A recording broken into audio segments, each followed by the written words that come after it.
Assalamu alaikum урматтуу Менденен программасынын көрүүчүлөрү. Мен мынакей Алай районунун Жошолу деген айылына келдим. Жошолу айыл өкмөтү, бирок бул айылдын аты Осо Авиахим дейби? Кыскасы ушундай экен да, кыскасы мен азыр дагы тактап сурап алам. Көпчүлүгүнөн суразам, Осо Авиахим десем болбойт. Энебиз бу жердеби? Кандайсыз эле, жакшысызбы? Ден соолуктарыңыз жакшыбы? Аман эсен отурасызбы? Жакшы. Күлүгүчтүү отурасызбы? Менденен программасын акмалап турасызбы анча-мынча? Анан келе албай жатып эле эмнелер баштап келип атат. Ошону айтам. Бул сюрприз. Бүгүн туулган күнүңүз турбайбы? 60 жаш кураңыз, 65 жаш кураңыз кут болсун кечиресиз мынакей. Нуржамал деген кызыңыз бар, Москвадан. Света деген дагы кызыңыз бар, Дубайдан. Азыр байланышабыз ушулар мененчи. Ошол кыздарыңыз менин дагы апам мына ушундай программага катталганга татыктуу деп өздөрүнүн жакшы ой тилек максаттарын билдирип анан мени жиберишти да. Апамы бир өзгөчө, апама буга чейин дейт, алтын деле алып бергенбиз, акча деле чөтөгүнө салабыз дейт. Бирок дейт, ушундай бир сюрприз кылгыбыз келди дейт. Менденен программасына тартып бир апабыз менен мактанайлы дейт да. Бул гүл сизге эне. Куру келбей ушу атайын оштон гүл ала келдим сизгечи. Гүлдү тапшырып коебуз, Рахмат.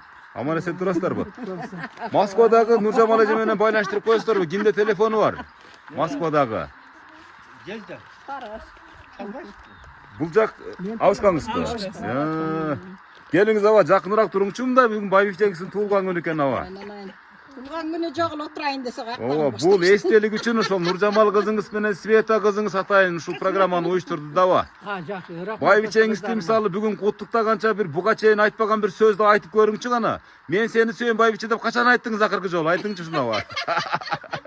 Эми ол биздин башка ушконубузда көп жыл болуп. Канча жыл болду аба? Эми ошо балдарыбыз чоңоюп, алар дагы балалуу чакалуу, андан дагы өтүп чебереликке өтүп калдык. Чебере, Кудай буйруса кыбырага да ляс калды, Кудай кааласа. Бүгүн туулган күн экен. Анан мунун ошо туулган күнүн илгери белгилебейт эле, азыркы заманда белгилеп калдык. Мына ошо бүгүнкү күнү 65ке толуптур. Бул жакшы жаш. Эми мындан кийин дагы Кудай Алла Таала жаш берсе, мындан кийин да жашоо жакшырып, андан кийин дагы жакшылыктар болуп, аш тойлордо болуп, дайыма жакшылык күндөрдү өткөрүүгө үмүтүбүз зор. Анан Кудайга шүгүр деп ушундай жакшы жашоолорду өткөрүп атабыз. Мен Байбичем менен илгертен бери эле мына тиргилик боюнча талашып тартышып жакшы күндөрдү өткөрдүк. Жайлоолордо жакшы күндөрдү өткөрдүк, отуруштарды өткөрдүк, аш тойлорду өткөрдүк. Жакшы күндөр өттү. Мына эми дагы эле экөөбүз бирдемени талашкан менен баары бир экөөбүз багы башыбыз бирге экен да. Ооба, албетте, кеңешчиңиз дагы ушул энебиз да, туура да. Балдарыбыз бар экен. Кайра эле келип эле сүйлөшүп калышка туура келип атат. Миң талашып тартышкан менен бирок энебизге туура чыга береби ар дайым, ошондой да. Аял затыныкы ар дайым туура чыгат да. Азыр сиздин көз карашыңызда дагы эле энебиз 18 жаш бойдон сакталуу, туурабы? Эми 18 бойдон эле сакталуу. Алгачкы таанышуу күндөн кантип таптыңыз ушундай ак Кудай болгон энебизди, Рыспен энебизди, кана? Кудай болгон эми Алла Таала бир кандайдыр бир туура келип калып, мен бир ошо нары бери чуркап жүргөн күндөрдө менин тырмагыма илешип калыптыр да. Нары бир өзүңүз байкабай калгансыз. Өзүм да байкап алдым. Карасаңыз эле жүрөгүңүз дүкүдүк. Эми дүкүдүк болбосо дагы жөнөкөй эле согуп турган жүрөк. Жакшы аба. Кана мен Байбичеңиздин колун кармап, жүзүн сүйүп, бүгүн куттуктап коюңуз аба. Бул эстелик, сиздердин ушул көз ирмемдер, ушул тасма кийинки кол чаап коебуз, урматтуу катышуучулар, бүгүнкү мынакей урматтуу көрүүчүлөр. Рыспен эбиздин абышкасынын сөзүнө ортоктош болдук мынакей. Жанатан бери баттын албай, ушунчалык толкунданып сүйлөп берди абабыз. Аябай мисалы маңыздуу жана мазмундуу сүйлөйт экен. Рахмат аба, ушундай ак Кудай болгон энебиз менен Кудайым буйруса 100гө чыгыңыздар жетелешип. Рахмат.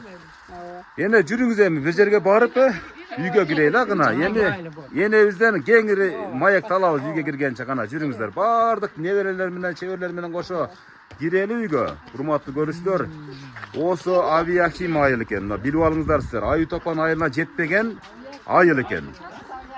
Буну жергиликтүү тургундар Асиахим деп эле коюшат экен. Себеп дегенде баягы жолмо жол адамдардан сурап келсем, мына ошентип мага айтышты.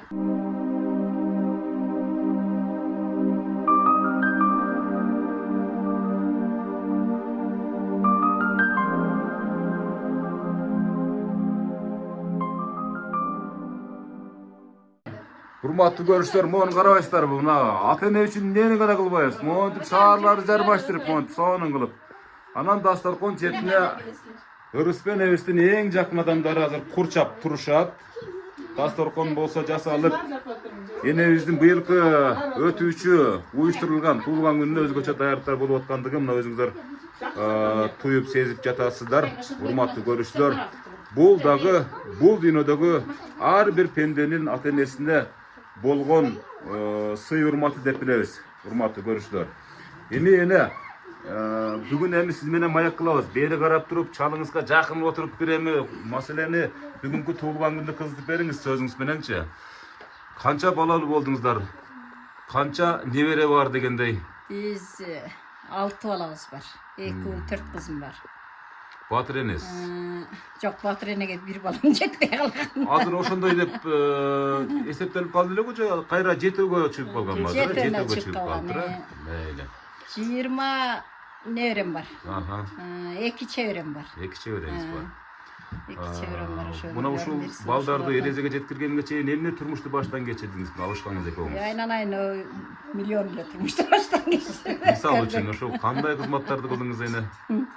Эми кызматты бир кызматка иштеген жокпуз. Үйдө эле ушул үйдүн тиригилиги менен эле ушуларды багып, өстүрүп, чоңойтуп, анан ошо 6 жерге коюп, ошолорду өздөрү менен өздөрү өнүп өсүп калышты. Кудай кааласа бардыгы жакшы эле. Анан өзүбүздүн тирилик менен отурабыз. Ошо колдо бир келин бар, бир балабыз бар колдо. Мына ошо кичине кызым. Анан Москвада ошо сага эме берген эң чоң кызым экен. Мен муну билбепмин. Мен аны эрден стройка бузуп атсам, болбой сени жалдап эметип койгон тура, урушсам болбойт, эмне болуп атат десе. Бир бала барат сизге деп кайра мукураганда айтып атпайбы, анан билип атпайбы. Москвадагылар болобу же Европада жүргөн бизден кыргыз мигранттарбы эне баягы энебизди дейт эми баягы ушул программага каттатып анан кийин сагынган кезде көрүп дейт, баягы куса кылгысы жазып дейт.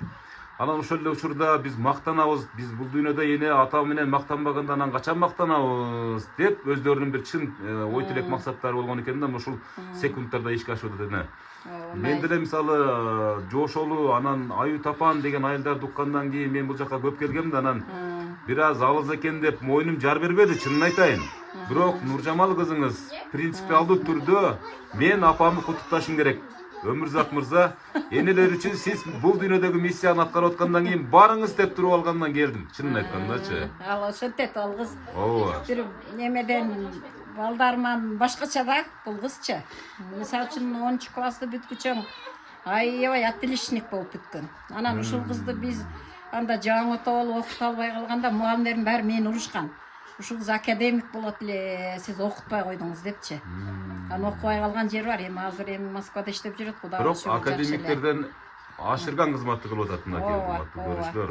Ошол Нуржамал эжебиз, Эми ошо балдарыма рахмат, садак болоюн. Эми чычаласам деле, чычаңдасам деле өткөрүп дия. Ооба да эне. Бул эми балдардын сый урматы да. Бир тууган сиңдим мен. Бир тууган сиңдиңиз, Анау күйөө балам. Азыр байланышып атабыз да, ушул Москвадагы Нуржамал эжелердин убактысы аябай тар болот. Номерлор болсо чалып берсеңиздер аябай жакшы болот эле, урматтуу көрүүчүлөр. Чалып бер. Салам дубайын жолдоп туруп, анан ушул энебиз менен атабызды учураштырып деле атат. айтканга деле успейт этпейдик. Бул мен укпадым да, анан мыналар эле туулган күнүңүздү белгилеп коелу десе. Жөн койгула десем болбой, ошол кыз мына пулду салып, мыналарды ана кызга жасатып коюптур баары жогун. Анан эмне кылып атасыңар деп, мунаң негре бар, муну мынтпе десем болушпайт. Эми бул сый урмат эне, сый урмат колдон келишинче сиздин көңүлүңүздү алуу аракети да эне. Анан мен бир баланы айткам дейт, сен кайсы передачадан келдиң? Менин энем программасы бар. Анан негизи ЛТР'де иштейм. Швега программасынын автору. Швега деген программаны уккансыздарбы? Ошол программанын автору. Анан бирок энелер үчүн ушундай энелерди мактачуу, даңктачуу программам бар да ушундай. Жалаң энелерди сүйүнтөм. Мындан кийин ушул каналга катталып, ушул программаны көрүп туруңуз. Анан эми сиздин программа чыккандан кийин мактанасыз эми Кудай буйрса. Анан абабыз да мактанат. Мына менин байбичем көрдүңөрбү деп. Ооба, турабы? Ооба, тура. Аба, сизге бир тапшырма да ушул энебиздин жанында отуруп жана сыртта аябай бир жүрөк ачылып бир сонун куттуктоолорду айттыңыз да. Ооба. Анан азыр эми энебизге бир жакшынакай бир ырлар даярдап туруңуз. Азыр Нуржамал кызыңыз байланышка чыгып калды, мына сүйлөштүрүп байланыштырып алайлы. Сиз бир жакшы ыр даярдап туруңуз аба. Майли, мен өзүм мурдатан бери анча-мынча ыр жазам. Ырларым Facebookка чүмүнүңүз бар экен да аба. Менин ырларым азыраак, бирок сазыраак. Болду, ошо сазырактан даярдап туруңуз азыр аба. Бир ыр бар эле, ушуну мен ушу мына кыздарым үчүн бир азыр окуп берем. Болду аба. Бүгүн байбичеңиз үчүн окуп бересиз бүгүн эми. Азыр бийле десе бийлеп бере бересиз эми Байбичем да аба. бар анын арасында. Болду. Мына урматтуу көрүүчүлөр. Нуржамал эже кандайсыз, жакшысызбы? Жакшы, рахмат. Ден соолуктарыңыз жакшыбы? Мына урматтуу көрүүчүлөр, мына Нуржамал деген эжебиз, мына ушул Рыспе эжебиздин Москвадагы кызы.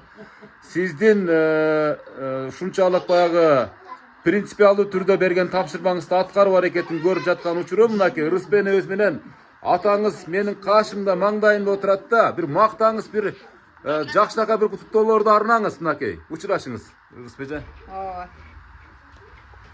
Кандай кызым? Ата, кандайсыздар? Сыздарды, Жакшы. Ооба. Мына таршан кылып жар жактан тополоң кылган адамың келди. болsun, 65 жаш kurağınız bolsun. Bir kolu menen beşik termetken, bir kolu menen ağlamdı termetken bu ayal zat eken da. Жалпы эле бүгүнкү Кыргызстандагы аял затын бүгүнкү төрөлгөн айымдарды, апаларды чын жүрөктөн куттуктайм. Ошону менен бирге Жарыгым апам сизди бүгүнкү туулган күнүңүз менен чын жүрөгүбүздөн куттуктайбыз. Москвадагы алыста жүргөн бала чагаңыз, неберелериңиздин баардыгынын атынан чын жүрөгүмөн куттуктайм. Сизге ден соолук каалайм апа, бактылуу карылык, узун өмүр, атам менен көптөгөн бактылуу көз ирмемдерди өткөзүп, дүйнөдөгү баардык жакшылыктарды сиздерге каалайбыз. Аман эсен эле маңдайыбызда ушинтип эле төрдүн көркүн ачып жүрө берсеңиздер болду. Рахмат кызым. Жылдыз жанган, жайдары жаркылдаган, жылмайып күлүп турган ал менин жаным апам дейт. Дайыма жаксылап күлүп жүрүңүз апа. Кол чалып коебуз мынакей. Рахмат. Ушунчалык сонун сөздөр. Энебиз Нуржамал эже, сиздин үнүңүздү укканда көздөрүнөн жаш агып, ушунчалык толкунданып турат мынакей. Менин маңдайымда турат. Ушунчалык сизди жакшы көрөрүн айтып атат, урматтуу көрүүчүлөр. Мынакей абабыз азыр абабызга сөз беребиз. Нуржамал эженин сөзүнө да маани бердиңиздерби, урматтуу көрүүчүлөр? Бир да ушундай тыкылдаган, ушундай шыкылдаган сөздөрү дагы маанилүү эжебиздин куттуктоосуна ортоктош болдук. Абабыз мынакей шашып калды, мына 3 куплеттерим бар эле айта калайын деп. Жаркылдаган назик менен кыздарым мына кара бизге көңүл бурганын, алыс жактан кабарлашып ар күнү апасынан кабар алып турганын, кыздарынын колдорунан иш келет, каалагандай ар өлкөдө иштемек, келип кетет убакытта, айжылда биз күтөбүз. Соңку айда бул келет. Айда жылда келип кетет, алчырап болуп жаткан жашоолорду жайсырап деп коем. Илгеркилер айтышкандай боорукер жайнап күлүп жоогазындай кулпунат. Мынакей урматтуу. Мынагында бар экен мынакей чиймелеп, өчүрүп кайра жазып тур мынакей. Маниси күчтүү. Маанисин угуп атабыз ата, кана. Кышта келет, жаркылдаган жаз келет. Жашоо керек, демибизге дем берек.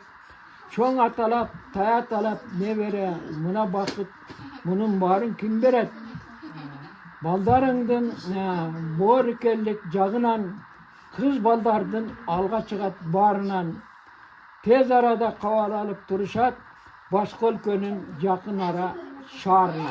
Анакей, урматтуу көрүүчүлөр, Нуржамал эже көрдүңүзбү, Нуржамал эже? Атакебиздин ушунчалык кол менен жазган ырын уктуңузбу?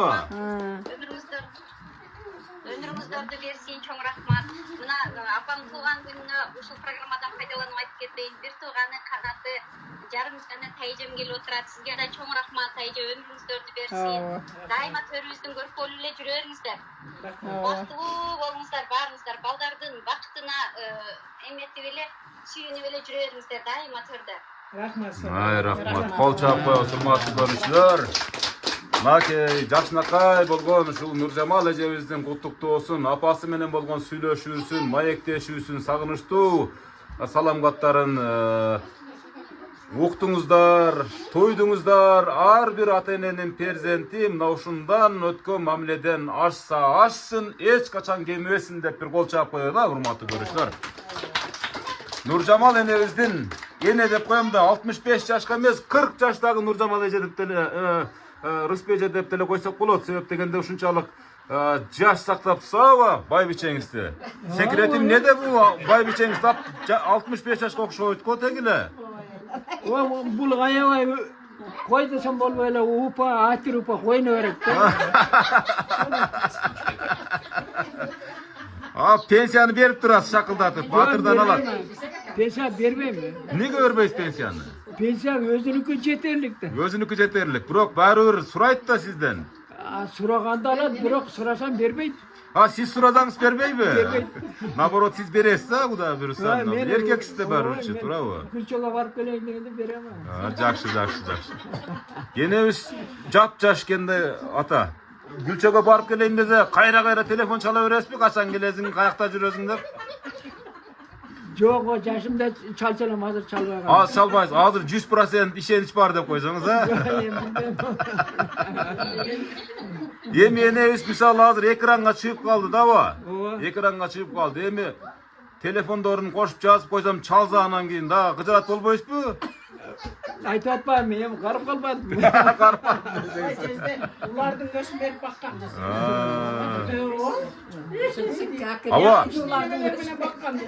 Азыр өзүңүзгө Онткенде мен өзүм көтөрүп жүрбөйм, эмне кереги бар анын. Болгону да чындыкты ол. Мына учурунда мисалы сиздердин убагыңыздарда башкача жашоо эле заман ошол бойдон эле турат. Болгон адамдардын пейили өзгөргөн убак азыр. Азыр көпчүлүк жаштар мисалы ушул кызганычтын айынан, акчанын айынан, байлыктын айынан эле таарынышып, анан кийин эки жакты карап кетип аткан чагы да азыркы замандачы. Сиздердин заманыңыздарда кандай болду? Сиз пул таппай калган күнү Рыспенебиздин характери, мүнөзү кандай болуп сизге мындай бир бурулат эле да, мисалы, көрүнөт эле. Ол убактарда дагы мына жетпей атат, ана жетпей атат дегенде жетпей аттыр деп анан кичине чарышат элек. Анан кайрада баягы чарышкан менен деле баары бир ошол болуп атат. Кайра эртеси күнү дагы бир күндөн, эки күндөн кийин кайра мындай ишибиз сал оңолуп, мындай ояк бактарыбыз жакшы болуп, бала чакаларды мындай багууга кандайдыр каражаттар бир жактан табат эле, нары бери чуркап. Бирге ымалашып, бирге сүйлөшүп десеңиз, Эсир мына падайт эткен жылдары ошондо дагы мына жерди айдап, кош айда дегенде мен кош жасадым. Коштон кийин күз не кылып така соктум. Ошондо мына балдарымы ошентип чоңойтуп, мына азыр эми балалуу чакалуу болуп, ар бири чачылып, ар тарапка кетишти. Одан кийин неберелүү болдум, мына азыр чеберелүү болдум. Эми мына карыдым десем деле, кайра эшикке чыгып алып, нар жака барып, карточканын оту кетиптир, сабыздын оту жатыптыр деп, олорду турмалап бир бала кылып күн өткөрүп атабыз. Да ошондой болуп, ошондой жашоо бул мыйзам ченемдүү көрүнүш Баардыгыбыз карыйбыз, бирок сиздерге окшоп ушул бактылуу карылыкты ар бирибизге насип этсин да, монда айыл жергесинде кулак мээт тынч ушундай бир жакшынакай байбичебиз менен сизге окшоп карыйлы деп ниет кылабыз Чынын айткандачы. Мисалы, менин неберелерим азыр ушу 10га жакын мен азыр үйүмдө, колумда. Tayta, ata, çoğun ata. Tüyünüz var mı? Pensiyanı uşakka sarptayız. Pensiyonunuz var mı? Ha, mayda yok. Ha, maydaca. Kamak olup maydalık gelmez. Ha. Ağzı kamak varım. Ha. Kamak olup varmayız bu tezrak deyip. Ha. Anam maydalık gelem dağı. Gözüm çöntüğümde sana müzik var. Onu koyamam. Tüş gülede. Anam bardığı bir geçişet. Anam. Her birine cigilmesi ondan koluna karma atmasın. Aytam jakşı da. Pensiyanın bir Rahmat aytam. pensiyanın 50% uşak gidet ne örlerge şu barıp jumşap şu şirinliklerdi alıp berip atma. Yeme o bala. Parasentelek etet onda telek köp ketti. Жақсы. Ава, өріспеніңіз алғашқы сүйіңіз бошынды? Yeme Же башқа сүйгөніңіз бар беле? yeme onu aytpayım ol. Bekem nerse. Ал секрет пе? Sekret. Мынау қарасаңыз, секрет дейін. Негізгі нерсе бұл урматтуу көрсөтөр, бұл суроо тамаша ретинде берилип аткан суроо. Атабыздын жүрөгүн ээлеген, атабыздын көңүлүн ээлеген ушул Үрүспен эбиз бактылуу болбогондо ким бактылуу эне? Туурабы? Мына ушунча жашоо жашап, бирге түтүн булатып, мына ушундай бакыйган ала тоодой болгон абабыз менен жетелешип, ушул күнгө келген Аллахыма чексиз рахматтарын айтып отурсаңыз керек, туурабы? Бала чакаңыз кашыңызда, баардыгынын ден соолугу жайында дегендей айны. Жакшы, Кудайга шүгүр. Ошода эми азыр мына ушул түздүк эле. Жаман эмес. Аллага шүгүр деп эле отурам. Бардыгы жакшы. ушул менин программасы келет деп, кез мындай сезип калчу элеңиз, энелердин жүрөгү аябай сезимтал келет го, ушул күндөрдүн бир күндөрүндө деп. Неме Ташкороодо жүргөнүңдү бир көргөм. Ташкороого бирөө ушу бизге окшогондар Эне, келген экен. ошону ачык айтыңчы, мисалы энелер көп айтат да мага мындай кээ бириши өмүрзак дейт, туура дейт, балдарыбыз иштеп атат дейт, балдарыбыз жашап атат дейт, бирок балдарыбызга айткыбыз келбейт дейт. Бир пенсиям тийсе дейт, Кудай бурса мен сени чакырам деген энелердин саны көп да. Бирок ошого сездирбей, урматтуу көрүүчүлөр, мынакей мен сиздерге так кесел айтып атам. Энелердин пенсиясын күттүрбөй, алардын чама чаркын күттүрбөй эле, өзүңүздөр монтип Нуржамал эже сыяктуу ушул чечимдерди тез арада кабыл алып эле энелердин аталардын көңүлүн ала берсеңиздер, Кудайым буйруса сиздерге бул пайгамбардын да жакшы осуяты бар, туурабы? Ата эне разы, Аллахыма разы деген. Ар тараптуу ийгиликтер жүрө берет, келе берет деген ойду айткым келет, туурабы эне? Туура эле. Ошол Ташкороодо алып барган передачаны көрүп анан мен ойлоп калгам да. Олар эми мисалы улгайган адамдар экен да, анан кийин ушундай уракта келет турбайбы депчи, биз ого жете элекпиз деген ой болду эле, бирок жетип эле калыптыр. Ого келгениңе деле бир 2 жыл болду окшойт. 2 жыл болуп калды, ооба, 2 жыл болуп калды. Мынандай кылып койгонуна таң калып, сразу ошол ойма кетти да, значит ошол бала окшойт депчи. Булар айтпайт да мага, бүгүн айтып атышпайбы анан. Деп калдым мен, мейли, ушунусуна деле Кудайга шүгүр. Ооба, эне бул программа мисалы ар бир пенденин, перзенттин, ата энесинин жашына карабайбыз. Чынын айтканда болгондо бул чоң идеология да. Ар бир перзент, бала болобу, кыз болобу, небере болобу, ошол аталарын, тай энелерин, тай аталарын куттуктасын. Мына ушул салтты акыркы мезгилдердеги ушул жана современдүү балдар деп коебузбу мисалы үчүн, ушулар унутта калтырбаса экен деген ушинтип анан интернетке жайып таштап аткан убагым. Жакшы. Баары көрсүн депчи. Кыргызстанда ошентип таанытkanыңа сага чоң рахмат садак болду. Рахмат. Ошо сагышкан балдар керек. Анан жөн эле отуруп жүрсө кимди ким тааныйт. Туура айтасыз. Анан элге таанытсаң, мыналар мындай экен, мыналар мындай экен деп анан бирөө дагы ошо далалат жасайт. Биз деле ата энебизди ушундай кылсак болбойбу деп анан мына көргөн экен, менин балам жасаган турбайбы ошо кыздар. Ооба, ушул передачаны аябай көп көрөбүз дейт. Кызыңыз абдан көп көрөбүз дейт. Ооба. Эми Рыспеже, мынакей сизди айланчыктап жанатан бери жакын туугандарыңыз отурат. Ушул туулгандын урматына арнаган бир сөздөрдү айтайын деп отурат. Бул сюрприз да, баягы насибинче да, бул эми насибинче, бул өзү сюрприз. Өзү мынакей кээ бир учурлардачы эне кээ бир энелерге алдын ала айтылып даярдаланышат да. Бирок Нуржамал кызыңыз айтты, апамдын эзинен чыкпай калсынчы. Өмүрзак эним деди да. Апамдын эзинен чыкпай калсын ушул туулган күнү. Ар дайым ушундай бир ушул тасманы көргөндө апам сүйүнүп жүрсүн. Эни Нуржамал кызым менен Света кызым ушундай кылышты эле, ушинтип оозум ачырды эле депчи. Өкөнүм колунан келет. Ооба. Эми азыр ушу жаныңыздагы эжебизге өтүп барайын, барып жакшы маектерди алалы. Анан неберелерди жакшылап даярданып туруңуздар. Балдар, кыздар сүйлөйбүз. Мынакей, урматтуу көршілер, менің бір туғаным деп, жанатан бері мақтанып отқан, жанатан бері сыймықтанып отқан, бүгінгі Рыспежевичтің бір туған сіңдісіне сөз берелі, Сарпай тапшырғанша сөйлеше береміз, Не деймен, ушул передача менен келип бүгүнкү туулган күнүңүз кут болсун. Жездемекөн тең карыгыла. Байтайганда айбиче болгула. Сени Gelip kalsan niye geldin de koyayım. Geçele gelip gel. мындай турган күндүн көбүн өткөзсүң. Қол чаап қойыңыз, мынакей қатысушылар. Соның құттықтау. Куттуктайм. Мен не дейм? Мен бир тууган эжем, экеле кызбыз, эки эжем өтүп кеткен, эки агам бар. Менин бул өдөдө өлөгүм, улдuyда жөлөгүм, менин бактым бул. Ne deyim? Beni başa ilatmayın. Sүйүнүштүн көз жашы. Kut bolsun, Jezde mükün teң arıgıla. Jezde, uşul Canamnal bala передачага жакшына söz берсе айтпай атабыз. Jezde ajemi улардын көшүн барып бактым. Ne geyiktin көшүн берип бактым дебейсизби? Сиздин эмгегиңиз бул жерде зор. Ушул үйдүн кутусуз, ушул үйдүн түркүгүсүз. Эжем өкөң ушул балдардын ыратын көргүлө. Ушул күнгө жеткизген Аллахыма миң мертен шүгүр. Ушуларды кандай кылып чоңойттуңуз эле мына ыратын көрөт деген ушул болот.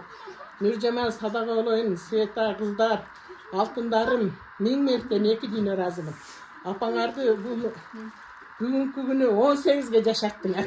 Туура айтасыз. Эң туура айтасыз. Силерге ушул пешениңерге ата-энеңер болсун, үйүңөргө келип тосуп аларга ата-энеңер болсун. Канча Кудайым Алла Таала канча жаш берсе, Алла Таала ошону насип кылсын жерде.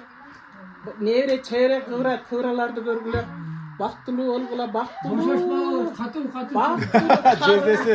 Жездеси аябай балдызына тийишет экен да. Бактылуу карлыкты өткөзүңүз. Рахмат, Мен рахмат. күнүм дайым айтам. Жанагы Түркияда Эсмайым бар го, ошол деп айтам. Айкөл, добрый, айкөл, генен, бай аял.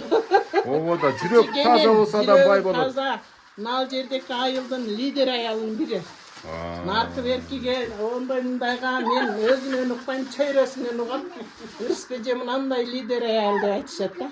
Ошого татыктуу аял. Рахмат, Окуй рахмат. гана калыптыр, ошо эмне окуй калды экен. Грамотный жазат, өзүчү. Сен айтам да. Өтө грамотный сүйлөйт өзү. Андай мындай лидерлерге ушуну ишенгендери ушуларды ушул аялды алып чыгып жүрүшөт да. Ай, рахмат. Анамызда рахмат айтам. Саңа да ушу передачаң өркүндөй берсин. Ушундай энелерди куттуктап алкышын алып жүрө беркем. Кудайым Аллахтын ден соолугун берсин. Бала чакаң күнү үчүн сен передачаң биз чалым көз дайым көрөбүз. Ай, рахмат. Рахмат. Көрүп турмуз да ар дайым. Программа түзгөнсүн. Аябай ата-энелерди мындай толкундантып балдарынын мисалы илгери кандай күндөр өткөн, мындай күнгө жашоого жете элекпиз биз. Ушунчалык ата-энелердин biz misal ata-enelerimizden ушундай бир ыраазычылыгыбызды бере албайбыз жаш экенбиз. Мындайларда жок болчу. Караңгы дүнүйөдө өтүшкөн экен. Азыр балдар өзүнүн түпкүрүндөгү, жүрөгүндөгү нерселерди ата-энесине жеткизе турган заманга келди. Ошону чыгарган сиздердин программаңыздарга рахмат. Рахмат эне, рахмат, чоң рахмат. Кол чаап коебуз, урматтуу көрүштөр, мынакей урматтуу көрүштөр. Сонун көрүнүш, сонун сөз мынакей. Жездебисиндагы калпагын көйнөгү бар дейт, анан жездем кийип алып туруп, наркайлыга барат. Калпакты кийип алып туруп. Эми андан кийинки агабызга сөз берели, мынакей. Мынакей күйөө баласы кайнэжесин куттуктап тур деп коет мынакей. Жездемекон эртиши эле жүрө бергилесиң. Заманыңа ушу бала чакаңардын астында дайым жезде. Ушу жездеме рахмат бардыгынан. Кол кушу кайнэжемин паранданын көшү менен бакты, көрдүңүзбү? Манакей. Жездем өзү мындай болгону менен 70тен ашты. Ошону айтам да. Үйлүгү алгандай телефону бар. Баскан издерин бардыгын чыгарып турат экен.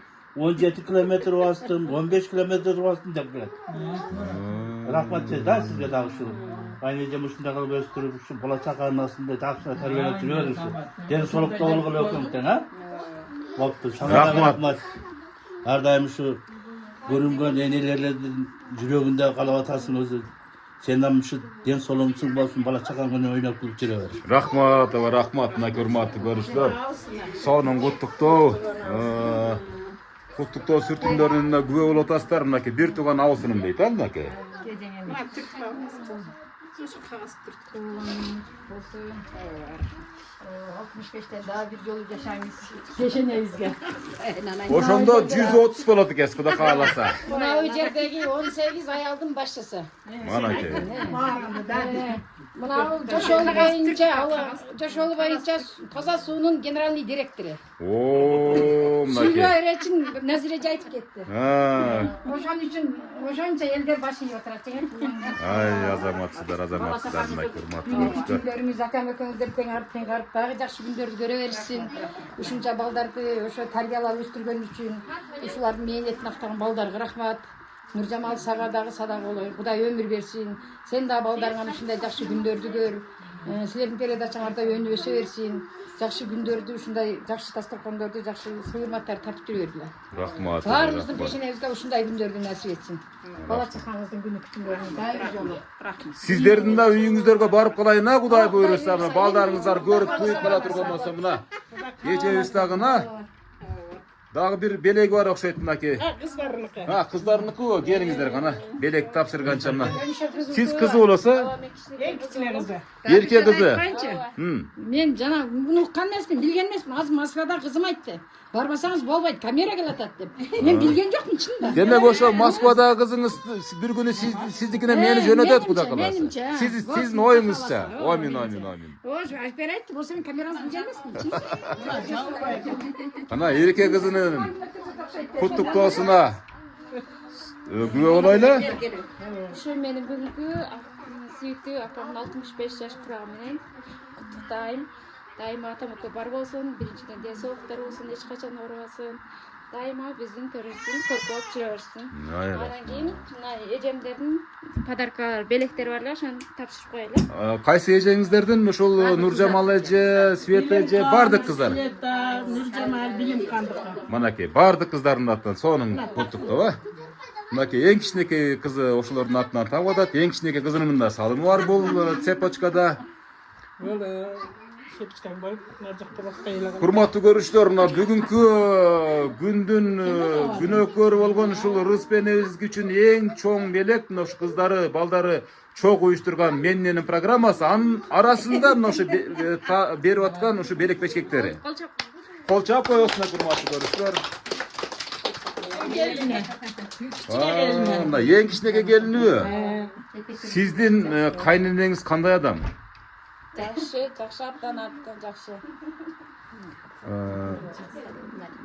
Баягы эже Бүгүнкү 65 жаш курагы менен куттуктайм. Ар дайым бар болсун апам. Атамакка ар дайым бактылуу болсун. бул энебиздин негизги эне менен атанын колунда караган келиндеринин абдан бир ролу чоң да. Эжемдин белеги бар беле? Эжем ошо. Нуржамал эже мынакей жакшынакай дагы бир белеги бар экен мынакей. Эмне дейт? Бейишим апам дейт. Кол чаап коебуз мынакей. Сонун белек. Андан кийин бул шакеги дагы бар экен мынакей, урматтуу көрүүчүлөр. Кут болсун. bolsun, nasip bolsun. Шакектериңиз кут болсун. Кол чаап турабыз, кол чаап коебуз мынакей. Энебиздин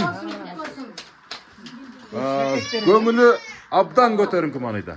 Энебизди сизге бир өзгөчө суроодо мына апам деп айтасыз да, мисалы кайнене деп азыр эч ким айтпай калган заман, урматтуу көрүүчүлөр, баса белгилеп коеюн. Мурда кайнене, кайната деген сөздөр болчу. Акыркы учурларда мына сөздөр такыр жоголуп, ата менен апанын ролуна алмашып калган учур. Себеп дегенде кыздын барар жери башка бирөөнүн бүлөсү дейм. Ал жерде өзүнүн апасы бар, атасы болот, эми өзүнүн апасы атасынан сырткары турабы? Анан ушул ата-энелерди карап атасыздар азырчы. Канчага чыгарам деп кубаттанып турган учуруңуз азыр. Şu ababız менен апабызды. Жүздөн деле ашса. Enemizdin жаш сакталышына биринчи кезекте абабыздын салымы чоң, анан экинчи кезекте келиндин салымы чоң да. Эмне тамактарды берип багып атасыз энебизде? Жакшы көргөн тамактар. Лагман. Башкача келин да. Башкача келин. Эрте менен сөзсүз баягы тамагын обедте обязательно оокат берет. Бирдемелер пишира коюп турган кеге же болсо тамак берет. Кечкисин постоянно астыбызга коюп турат. Hiç bu da emez yok. Ötte gelinden başkaça жақсы gelin. Ha, mına. Mına menin gelinim көп жыл болып қалды. Азыр мына 4 балалы, 5 балалы болып қалды. Ушул күнгө чейин келиниме мен дайым ыраазы болом. Чайыбыз, ичкен тамагыбыз дайыма таяр. Кийимдерибиз жуулуу. Өзүнүн кылган иштери, балдарын багышы, уяк бактардын бардыгын тартипке келтирет. Бирөөгө бир бала деп сүйлөбөйт. Ана эле мына эле дебейт. Өзүнүн багы ишин өзүнүн так аткарат дагы. Чай içesizби, чай içиңиz деп 3 мал чай, ого болбой биз 5 мал чай içебиз. Бараке. Biz ошондо дагы бардыгын таяр кылып, алдыбызга ашты, көчтү, нанды бардыгын коет, болгонун бардыгын коюп, кайра жыйыштырып коет. Кудайга кааласа ушундай жакшы келин ар бир пандада болсо экен деп мен ойлоном. Омин. Ушул келиниңиз кем болгондо батаңыз болду. Мынакей көрдүңүзбү? Өмүрүңүздөр узун болсун. Төрүңүздөн көп болуп бериңиздер ата-ата. Рахмат мынакей. Көрдүңүздөр урматтуу көрүүчүлөр, келинин мактаган ата менен эненин саны көбөйсүн. Чынын айткандачы, мына ушу келинди эле мактап турган. Бул эми келинге болгон бир подход эмес. Бул болгон реалдуу көрүнүштө айтып аткан учуру. Мынакей. Болбой олган келиндерди бетине эле айтам мен. Ачык айтам, жашырбайм деп. Келинде мына айылдакылар пример кылат менин келинимичи. Ана журканын катында үйдө турбайсыңбы, телефон кармабай иш кылбайсыңбы депчи. Көп айтышат айылдакылар. Жакшы, Кудайга шүгүр. Ошентип сүйүнүп эле жүрө бериңиз эне. Келиндер менен сыймыктанып жана кийинки сөз. Эми неберлер келгиле бул жакка басып келгиле. Же ошак ырдайсыңарбы? Макул, макул. Ырдаганча куттуктай бергиле. Кана ким баштайт? Чоңунан баштайлыбы? Кана. Бүгін мен чоң энемдин 65 жашка келиши менен куттуктайм. Энеме каалоорум узун өмүр, ден соолук. Мен энемди жакшы көрөм. Азамат, азамат. Кол чаап турабыз, ар бир неберенин куттуктоосу. Бул периштенин куттуктоолору да булар. Сен да. Бүгүнкү таңнын тууган күнү кут болсун. Оорубасын, бактылуу болсун, өмүрү узун болсун, ден соолукта болсун, 100 жыл жашасын. Ой, азамат. 100 жыл жашасын дейт. Кана? Бүгүнкү энемдин туулган күнү менен куттуктайм. Энемдин туулган күнү биз үчүн майрам. Мен энеме каалайм, жакшына жүрсүн, бай болсун, бактылуу болсун. Жакшына жүрсүн, тополоң кылбай да койсун. Көп жашасын. Мен энемди жакшы көрөм. Азамат, азамат. Кана ким баштайт бул жакта? На, сен, мынакей. Эне туулган күнүңүз менен көп жашаңыз, бактылуу болуңуз, ар дайым күлүп жүрүңүз. Азамат, азамат. Кана? Мен 65 жаштын туулган күнү менен куттуктайм. Узун өмүр, ден соолук. Азамат, бушта турушун карап коюңуздар мыналарды. Кана? Айта бер. Куттуктайм мени да.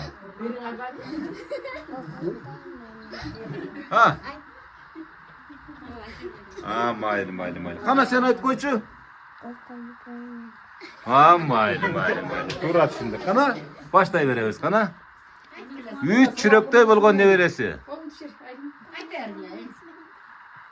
Кана? Туулган күнүңүз менен да. Туулган күнүңүз менен эмне? Азамат карабай сөздөрүнө. Акырын айтып коет экен да. Өмүрүңүз узун болсун да. Көп жашаң да. Көп жашаң. Азамат, азамат, азамат. Кана кийинки? Айта бер, эне куттуктайм туулганыңыз менен да. Айт. Кана?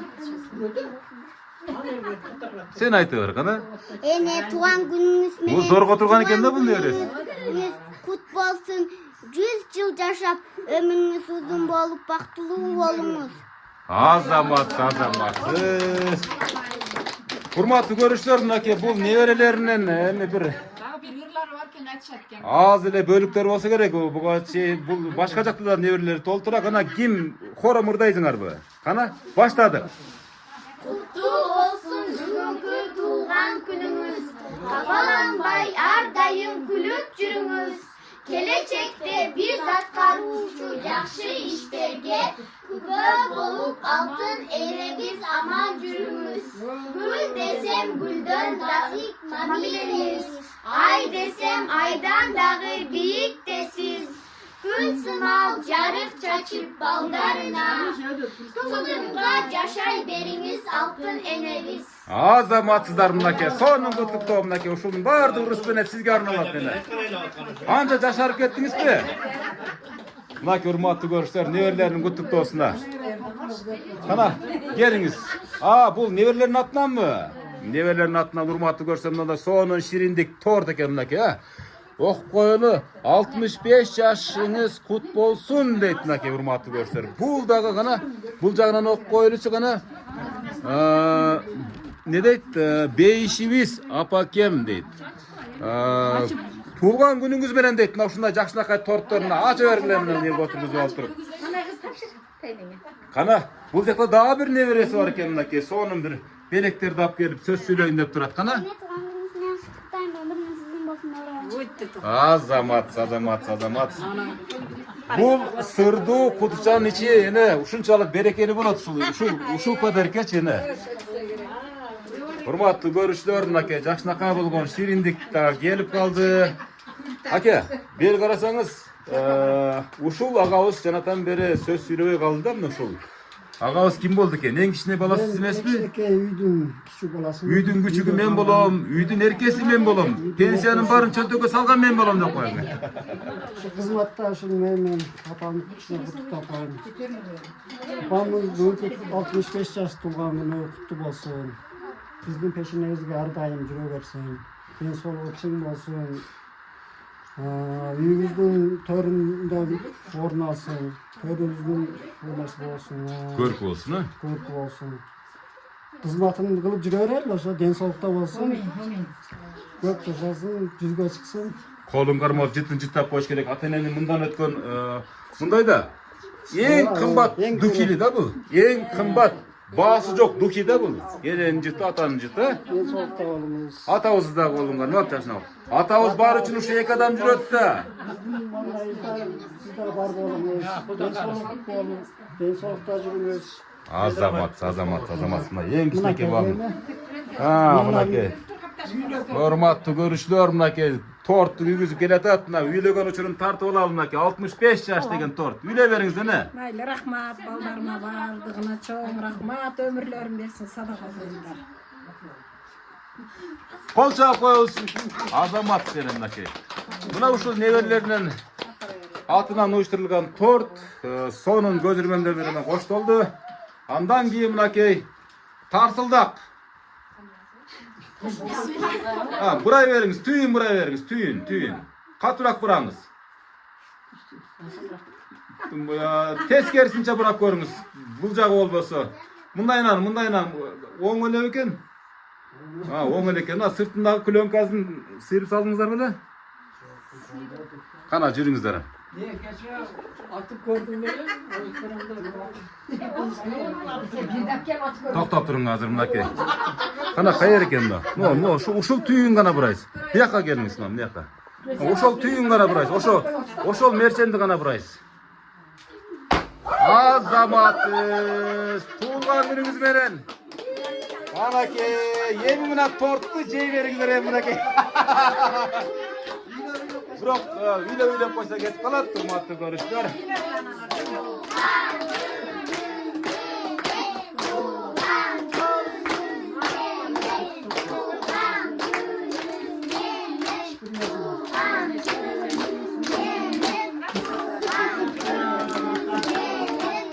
Azamatsızlar, Çözeler de bular. Bular en bakımlı gözürmen de koyat buna.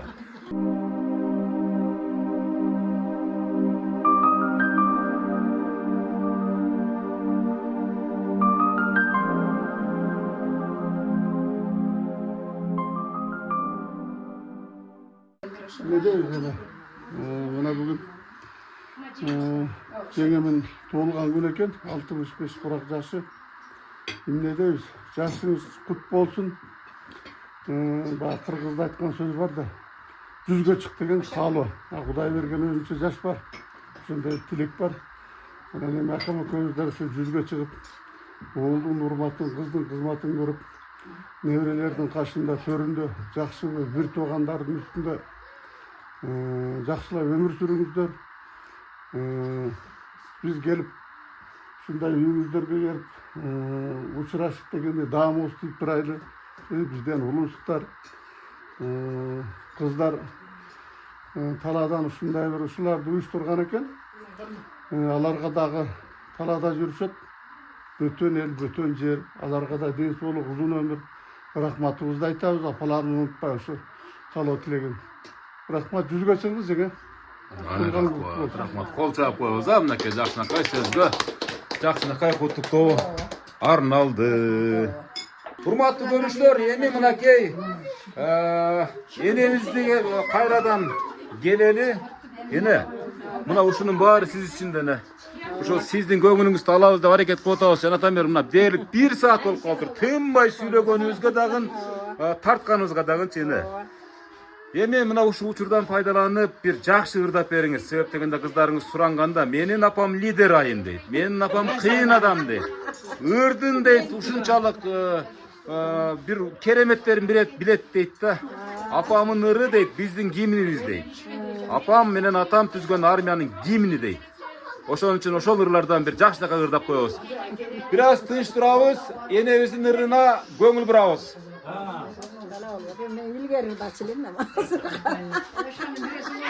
Ошолордон калган бир 4 сабыр болуш керек эне. Бар эле. Ооба, кана.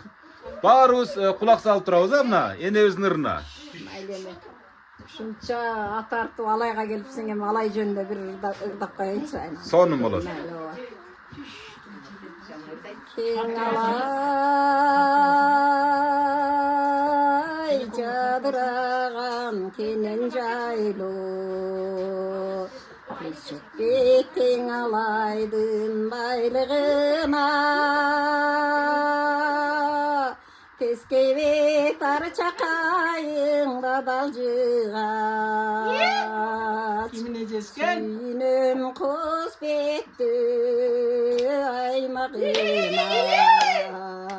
Улансын болбойт, улансын аткарбасаңыз болбойт. Кана кет. Ашыкайыңды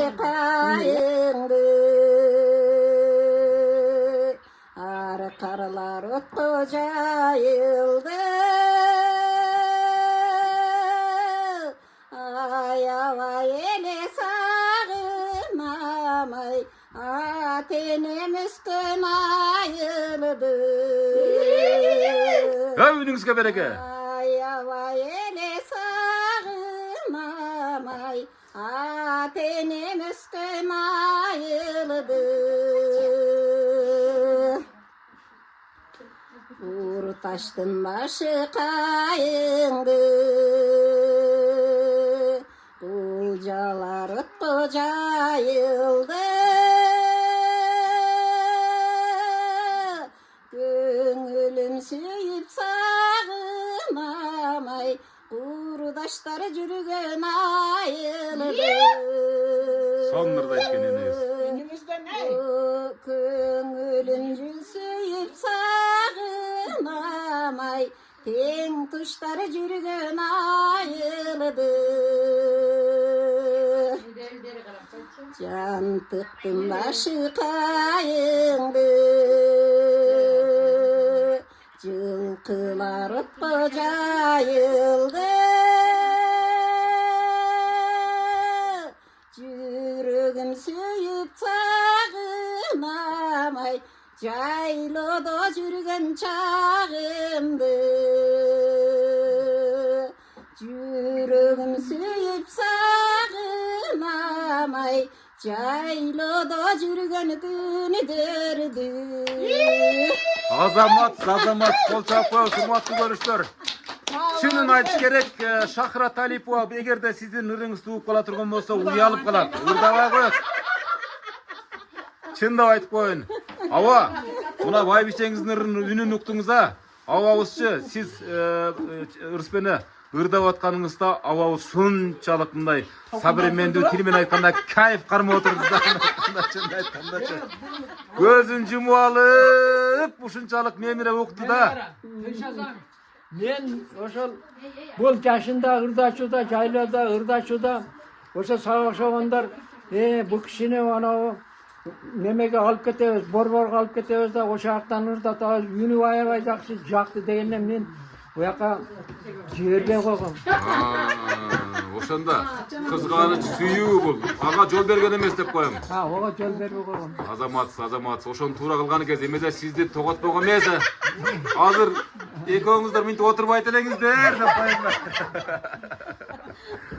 Рахмат мынакей. Урматтуу көрүүчүлөр. Жакшы ырдап, жакшы жүрчү элегем, азыр эми кардык кыйла. Ооба эне. Мындай карыдым деп айтпаш керек экен. Организмден өткөн акылдуу нерсе жок экен да. Адам канчалык эми биздин жашыбыз өттү, анан карыйбыз, биз карыдык, жашым 60-тан өттү дебеш керек экен. Организм өтө укмуш акылдуу нерсе экен да, бул Алла Таалам жараткан нерсе экен. Жок, мен ооруган жерим жок, карыган жерим жок. Мен дагы эле жашмын, мен дагы эле күчтүүмүн деп эрте менен турганда ушундай жакшы ниеттерди айтып, бир ниет кылыш керек экен да ба. Анан ошондо организм ошого жараша өзүн даярдайт экен да. Ошон үчүн эне эч качан карыдым дебеңиз. Кудайым буйруса 100 жашка жөн эле жетелешип чыгасыздар деген ниет кылабыз. Жаштын тилегин берет деген сөз бар элибизде, мисалы жалпы ошо адамзаттачы. Ошон үчүн сизге кааларыбыз ден соолук, эч жериңиз оорубасын. Авам бар, сиз эч качан карыбайсыз, Кудай буйрсачы.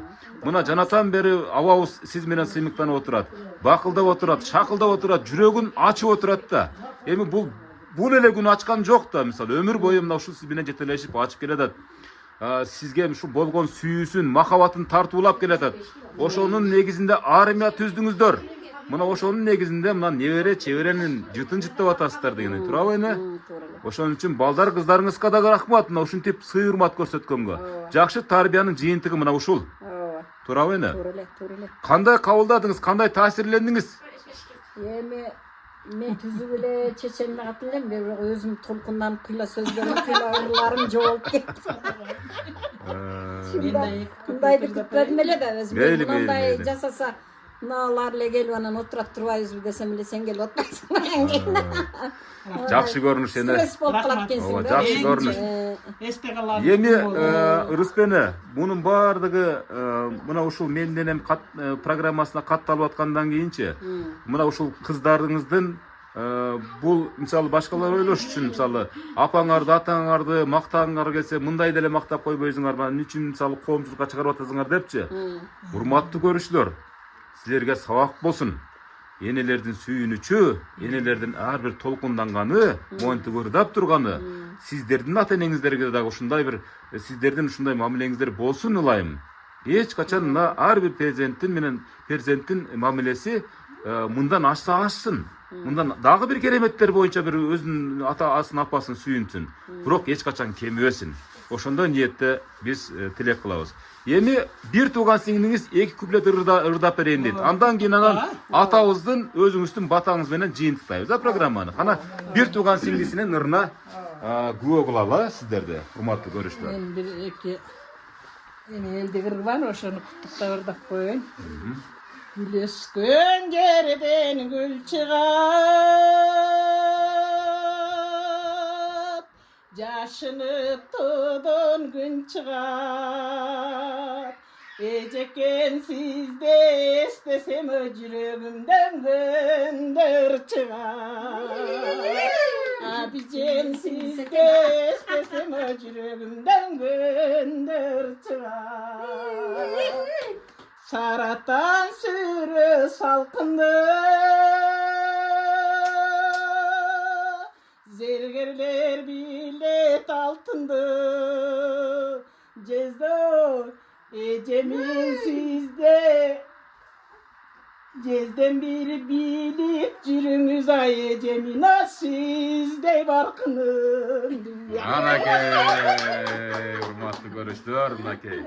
Cezde, Sonun Anakey. Cem barkın bilip жүрüm. Sonun görünüşü. Rahmat, çok rahmat Anakey. Cezdesine ballısı biraz erkelep durgan çağı, çınını aytkanda. Oşada. Oşada. Ava bir ilham gelip ketти окшойт, bir kuplet ырды бербейсиз бе? Кандай дейсиз? Ушу менен жыйынтыктайбыз программаны. Кана bir ежеме Әйеме мен жашымда ырда челем. Ошодан bir кайрып коюңчу bir kuplet. Оонум келишпесе дагы ырдын тексттерин жакшы эле билем. Кана? Mayli ırdasa ırdap koyun emi. Irdasa bağı özümüzdün kampaniyada ırdadık. Başka yerlerde ırdap жүргөнбүz, mektepte okup жүрчүlü. Ir degen adam balasının özünün göngülü kötörülgönde ırdayt, özünün kandaydır bir jakşı oy maksatları üçün ırdayt. Bir ırdında baraytlar var. Sүйүнгөндө, кубанганда. Asıl bir tokum mingenim, yaylada salkın günüm. Hop alisiz. Yesimden çıkpay sengil veya kıynalıp жүрüm süygönüm. Oy. Keremet. Ulan tavus. Sen cılık içimin çavan, kıykırıp doğuşun salam, ülkemiz için iştelik ürkünde ötsün gül zaman. Oy azamatsız. Olçap koyuz ey. Urmatlı görüşler. Ağabızdı ırına жазат кен десек, ырдайт да турбай баба. Мынакей, bir сүйүнгөндө, bir кубанганда ырдайт дейт. Мынакей, абабыздын дагы көңүлү ушунчалык, 7-чи кабатта. Аны түшүрүүгө мүмкүн эмес. Рахмат. Аба бар болуңуз ар дайым. Мынакей ушундай ырыспенебиздей жакшынакай байбичеңиз бар экен. Сиз бактылуусуз, сизден өткөн бактылуу адам жок, аба. Чынын айткандачы, туурабы? Мына байбичеңиз дагы ырыңызды көптөн бери угала экен эле. Сиз ырдап аткандачы ой деп өзүн бай жолуктарын кармана берди, жолуктарын аба. Өзүн толкунданып кетти, чынын айткандачы аба. Бар болуңуз жолуктарын түзө берди. İlgeri ırdaşıdan Ошону айтам да. Бар болуңуздар, бактылуу болуңуздар. Урматтуу көрүүчүлөр, мынакей программаны жыйынтыктап жатып, абабыздын батасын алалы. Андан кийин энебиздин батасын алалы. Анан жыйынтыктайлы, аба. Bir бата бериңер мына. 1 сааттан бери сиздер байбичеңизди мактап атабыз. Байбичеңизге арнаган bir жакшы батаңыз, балдарыңызга арнаган жакшы батаңыз. Peygamber batasın versin, bayday dövlet versin, üstbesin, ketbes dövlet versin.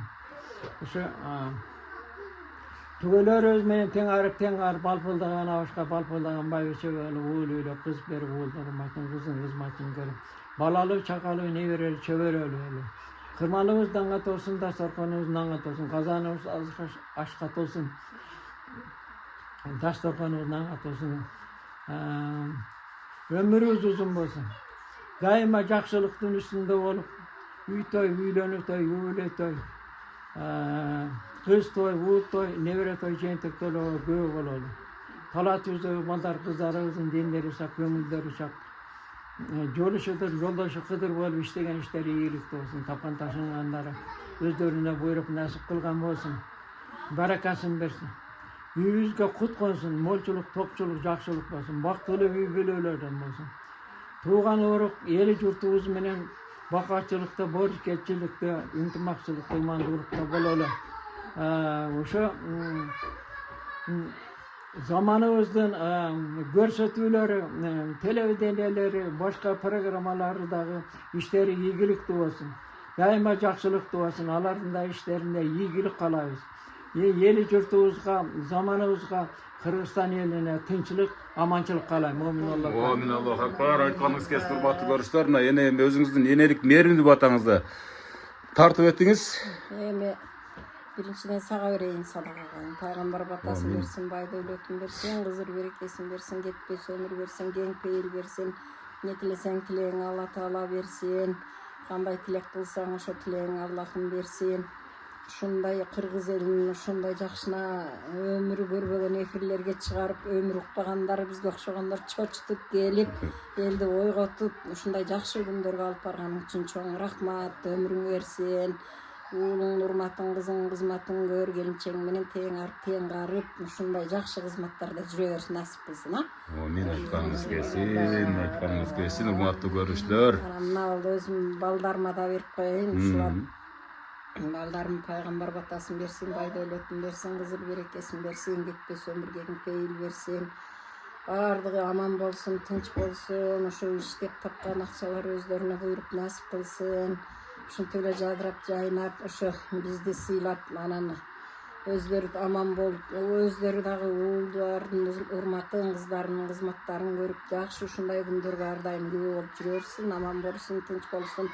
Кудайым ден соолуктарын берсин, бардыгы ден соолук, бактылуу болушсун, а? Мен айтканыңыздар келсин. Урматтуу көрүштөр, мынакей дээрлик 1 саат бою, толук 1 саат бою ушу ырыспенебиз менен абабыздын түзгөн ордосунда мен менен программасын алып бардым. Ат жөнүм Өмүрзак Азимкулов. Сиздер дагы ушундай ата энеңиздерди барктасаңыздар, даңктасаңыздар, анда ушул алдыдагы телефондорго кат жазыңыздар. Өлкөнүн 7 дубанына барып тартып, сиздердин ата энеңиздердин көңүлүн алганга дайым даярмын. Ырыспене бактылуу болуңуздар, жүзгө чыгыңыздар, абышкаңызды экөөңүздар. Ар дайым ушундай тойлордо, жакшылыктарда кезигели. Үйлөрүңүздөр тойканага айлансын. Омин, жакшы туруңуздар. Омин. Урматтуу көрүштөр, мына ушундай жакшынакай сүйүнүчтөр менен программаны жыйынтыктайбыз. Жакшы туруңуздар. Ар дайым дасторконуңуздар жакшылыктарга жайылсын.